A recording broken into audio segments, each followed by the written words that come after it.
सनातन धर्म की गहराइयों में एक ऐसी शक्ति का जिक्र है जो, आप जानते हैं, सिर्फ एक जीव नहीं बल्कि खुद इस पूरी सृष्टि का आधार है। एक ऐसा नाग जिसके हजारों फनों पर ये पूरा ब्रह्मांड टिका हुआ है। जरा एक पल के लिए सोचिए, क्या हो अगर इस सृष्टि की, इस ब्रह्मांड की नींव कोई ग्रह या तारा ना हो। जी हाँ, हम बात कर रहे हैं उसी दिव्य सर्प की जिसे हम सब शेषनाग के नाम से जानते हैं। और ये समझना बहुत ज़रूरी है कि वो सिर्फ एक प्राणी नहीं है बल्कि अपने आप में एक पूरा कॉस्मिक सिद्धांत है। देखिए, उनके दो मुख्य नाम ही उनके पूरे स्वरूप को समझा देते हैं। पहला नाम है शेष, यानी द रिमेंडर, वो जो महाप्रलय के बाद भी बचा रहता है।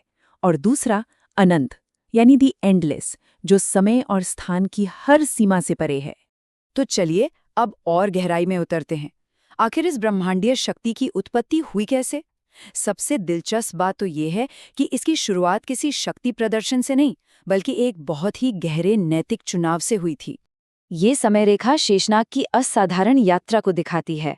वो जन्म से तो एक नाग राजकुमार थे, लेकिन अपने ही भाइयों के क्रूर स्वभाव से इतने निराश हुए कि उन्होंने परिवार का त्याग कर दिया।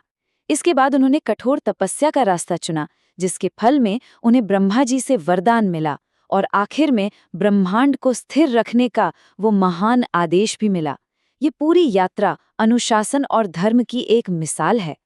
और यही बात सबसे जरूरी है, उन्होंने कोई शक्ति या अमरता नहीं मांगी। उनकी सिर्फ एक इच्छा थी, अपने मन पर नियंत्रण, वो आंतरिक स्थिरता जो बिना किसी स्वार्थ के अपना कर्तव्य निभाने के लिए सबसे जरूरी है। तो अब जब हम उनके चरित्र की इस गहराई को समझ चुके हैं, तो आइए अब उन विशाल ब्रह्मांडीय जिम्मेदारियों को देखते हैं जो उन्हें दी गईं। शेषनाग के कर्तव्य आप देखिए दोहरे हैं।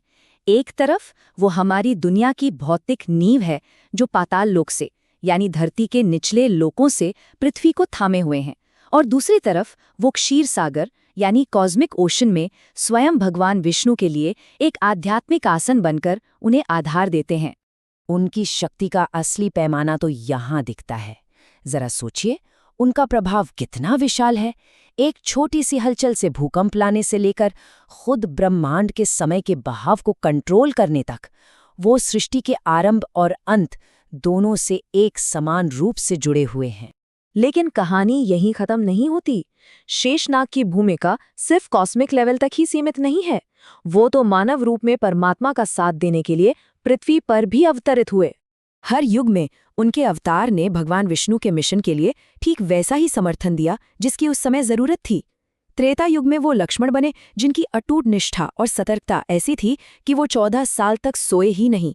वहीं द्वापर युग में वो बलराम बने जिनकी अपार शारीरिक शक्ति ने धर्म की स्थापना में एक बहुत बड़ी भूमिका निभाई। और इसका एक बड़ा ही आश्चर्यजनक प्रमाण शास्त्रों में मिलता है। जब बलराम ने संसार से विदा ली तो उनके मुख से एक विशाल सफेद सर्प को निकलते हुए और वापस उसी ब्रह्मांडीय सागर में लौटते हुए देखा गया, जो इस बात की पुष्टि करता है कि बलराम वास्तव में शेषनाग के ही अवतार थे। और उनका ये समर्थन सिर्फ प्राचीन युगों तक ही सीमित नहीं रहा।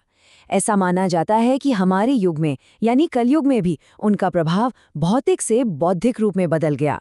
उन्होंने पतंजलि और रामानुज जैसे महान ऋषियों के रूप में अवतार लेकर मानवता को योग और दर्शन की वो प्रणालियां दी जो आज भी हमें आध्यात्मिक स्थिरता का रास्ता दिखाती हैं। तो अब आते हैं हम सबसे दिलचस्प हिस्से पर।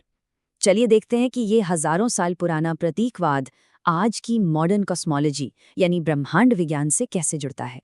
आपको जानकर हैरानी होगी कि ये प्राचीन मिथक आज की थ्योरेटिकल फिजिक्स के लिए एक नक्शे की तरह हैं। जैसे शेष का कॉन्सेप्ट, यानी जो हमेशा बाकी रहता है, वो ब्रह्मांड की डार्क एनर्जी से काफी मिलता जुलता है। और उनके हजार फन, वो मल्टीवर्स यानी कई ब्रह्मांडों के होने की संभावना की तरफ इशारा करते हैं।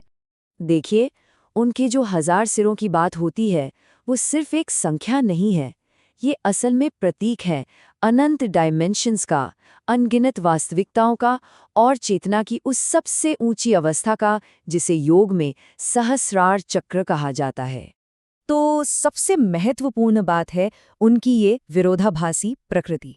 वही सृष्टि की नींव है और वही उसके अंत का कारण भी बनते हैं। लेकिन जब सब कुछ खत्म हो जाता है तब भी सिर्फ वही हैं जो हमेशा बने रहते हैं, शेष। और ये हमें एक अंतिम विचार के साथ छोड़ जाता है कि शायद सबसे बड़ी शक्तियां वो नहीं होती जो सबसे ज्यादा दिखाई देती हैं, बल्कि वो शांत नींव होती हैं जो बाकी सब कुछ संभव बनाती हैं। वो न सिर्फ एक नाग हैं, न सिर्फ एक शक्ति, वो हैं इस पूरी सृष्टि का आधार,